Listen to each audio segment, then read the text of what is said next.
വളരെ യുക്തിരഹിതമായിട്ട് ചരിത്രവിരുദ്ധമായിട്ട് ചോദിക്കുന്നത് ഇവിടെ ഇന്ത്യയിലെ ഹിന്ദുത്വ ശക്തികൾക്ക് ഹിന്ദുക്കൾക്ക് ഫാസിസവുമായി എന്തൊരു ബന്ധമാണുള്ളത്? ഇന്ത്യയിലെ ഹിന്ദുക്കൾക്ക് ഹിന്ദു മതവിശ്വാസികൾക്ക് ഫാസിസവുമായ ഒരു ബന്ധമുണ്ട് എന്ന് ഞാൻ ഈ കുറിപ്പിൽ ആരോപിച്ചിട്ടില്ല. ഞാൻ ആരോപിക്കുന്നത് ഹിന്ദു മഹാസഭ തൊട്ട് അതിൻ്റെ ഇന്നത്തെ സൈനിക ദളമായിട്ട് മാറിയിട്ടുള്ള RSS വരെയുള്ള സംഘപരിവാർ സംഘടനകൾ ഫാസിസത്തിൽ നിന്ന്, അതിൻ്റെ ആശയാദർശങ്ങളിൽ നിന്ന്, അതിൻ്റെ സംഘടനാ സംവിധാനങ്ങളിൽ നിന്ന് ആവേശം ഉൾക്കൊണ്ട് രൂപം കൊണ്ടതും ഇന്ത്യയിൽ പ്രവർത്തിക്കുന്നതുമായ സംഘടനയാണ്. മിസ്റ്റർ ഗോപാലകൃഷ്ണനെ ഞാൻ വളരെ വിനയപൂർവ്വം വെല്ലുവിളിക്കുന്നു.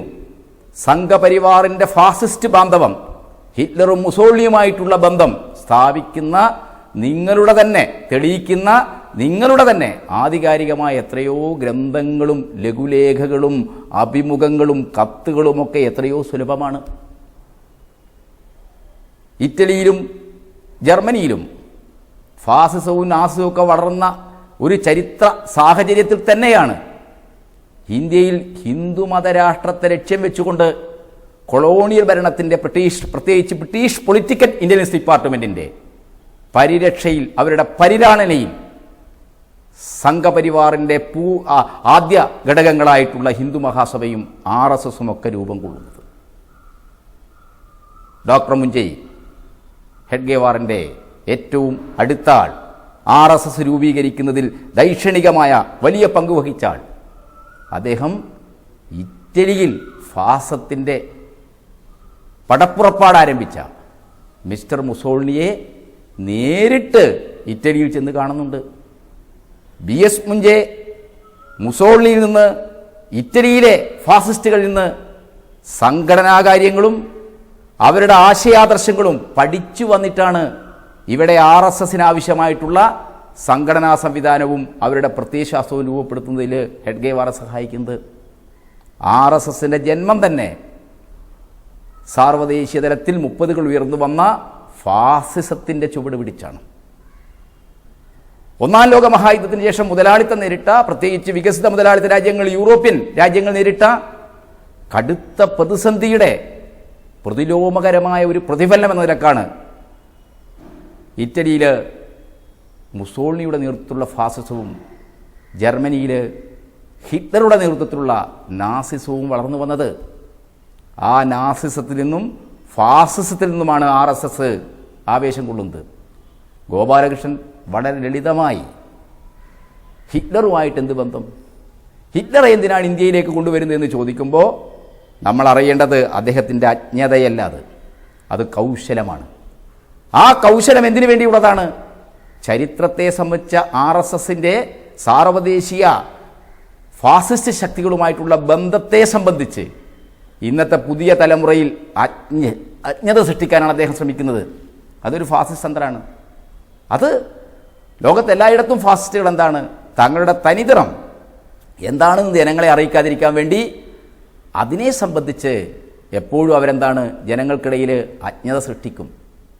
ഫാസിസ്റ്റുകൾ എപ്പോഴും ഇരട്ട നാക്കുകൊണ്ട് സംസാരിക്കും. ഹിറ്റ്ലർ സോഷ്യലിസം പറഞ്ഞുകൊണ്ട് തന്നെയാണ് സോഷ്യലിസത്തെയും അതിൻ്റെ വർഗ നേതൃത്വമായിട്ടുള്ള തൊഴിലാളി വർഗത്തെയും പുരോഗമന പ്രസ്ഥാനങ്ങളെയും മതനിരപേക്ഷ ആശയങ്ങളെയെല്ലാം ഉന്മൂലനം ചെയ്യുന്ന ആര്യവംശാഭിമാനത്തിൻ്റെതായിട്ടുള്ള, പ്രത്യേകിച്ച് ജൂതവിരോധത്തിൻ്റെതായിട്ടുള്ള ഫാസിസ്റ്റ് പ്രത്യയശാസ്ത്രവും സംഘടനയും ജർമ്മനിയിൽ കെട്ടിപ്പടുത്തത്. ഞങ്ങളാണ് യഥാർത്ഥ സോഷ്യലിസ്റ്റുകൾ, കമ്മ്യൂണിസ്റ്റുകാരല്ല എന്ന് പറഞ്ഞുകൊണ്ട് മെയ് ദിനം ആചരിച്ച ഹിറ്റ്ലർ തന്നെയാണ് ജർമ്മനിയിൽ സർവ്വ ട്രേഡ് യൂണിയൻ പ്രവർത്തനങ്ങളും നിരോധിച്ചത് എന്നത് നമ്മുടെ ഒരു വസ്തുതയാണ്.